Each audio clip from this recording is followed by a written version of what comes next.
Bangunlah, angkatlah tilammu dan berjalanlah. Para suster, ibu bapa, saudara-saudari umat beriman sekalian yang terkasih dalam Kristus. Popularitas Yesus sebagai dokter supranatural menyedot perhatian publik. Maka ketika berita tersiar bahwa ia ada di Kapernaum, masa tumpah ruah. Markus melaporkan kisah ini begitu detail.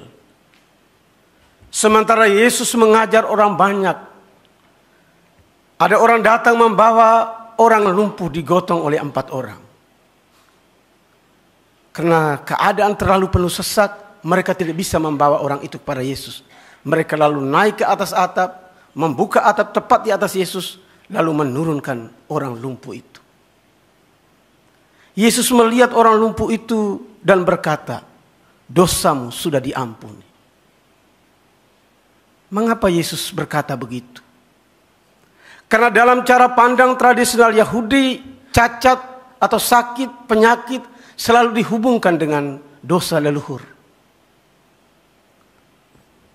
Rujukannya ada dalam Keluaran bab 20 ayat 5. Aku Tuhan Allahmu adalah Allah yang cemburu, yang membalaskan kesalahan bapa kepada anak-anaknya, kepada keturunan yang ketiga dan yang keempat.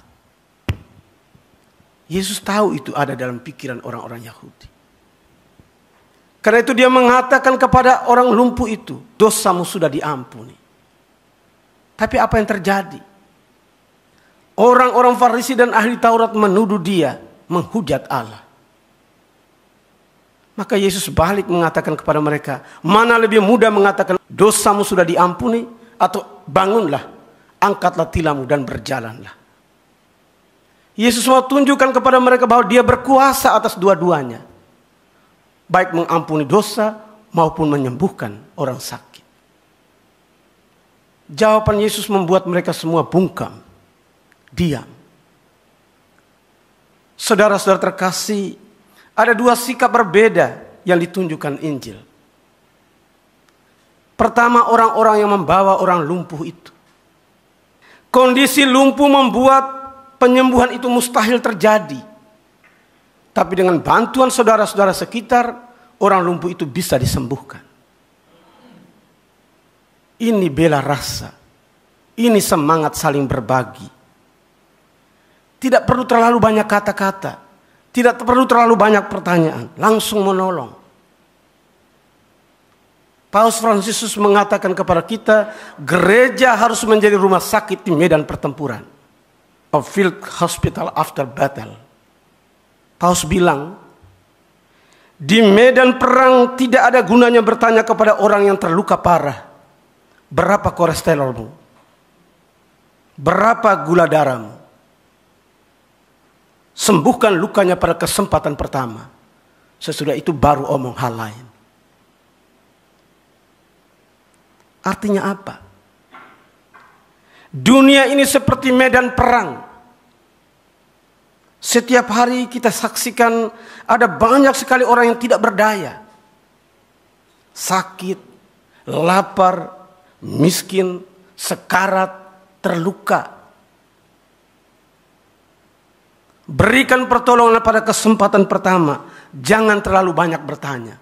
Terlalu banyak bertanya, kita bisa kehilangan kesempatan.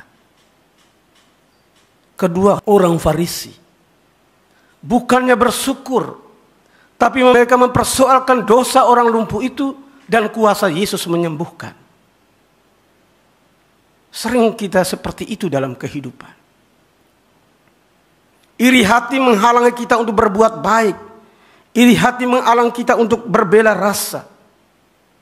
Penghakiman tidak pernah baik untuk apapun, kecuali untuk membuat kita keluar dari orbit, dari spektrum cinta kasih. Ibu Teresia dari Calcutta bilang, when you judge someone, you have no time to love him.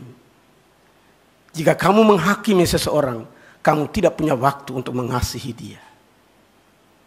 Mari saudara-saudari, kita terus berbuat baik dalam kehidupan ini. Amin. Yesusku, aku percaya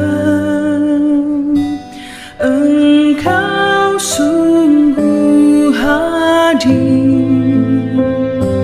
dalam sakramen Maha Kudus. Aku mencintaimu lebih dari segalanya, dan aku merindukan kehadiranmu dalam jiwaku.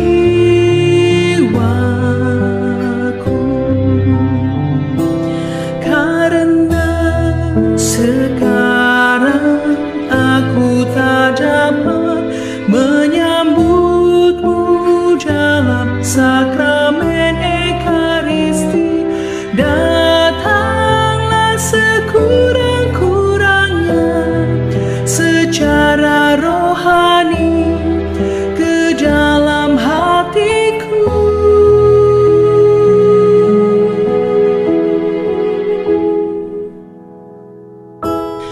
Karena Engkau hadir di sini, aku memelukmu dan mempersatukan diriku sepenuhnya kepadamu.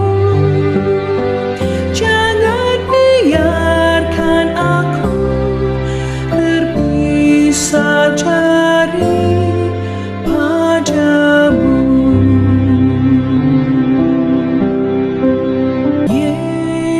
Yesusku, aku percaya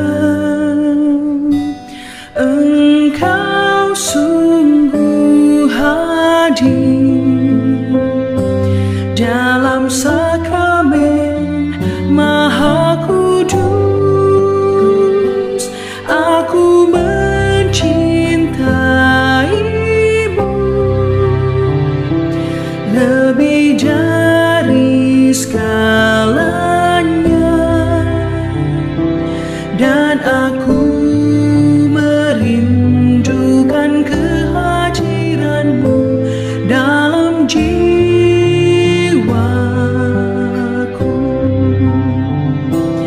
Karena sekarang aku tak dapat menyambutmu dalam sakramen Ekaristi, datanglah sekurang-kurangnya secara rohani ke dalam hatiku.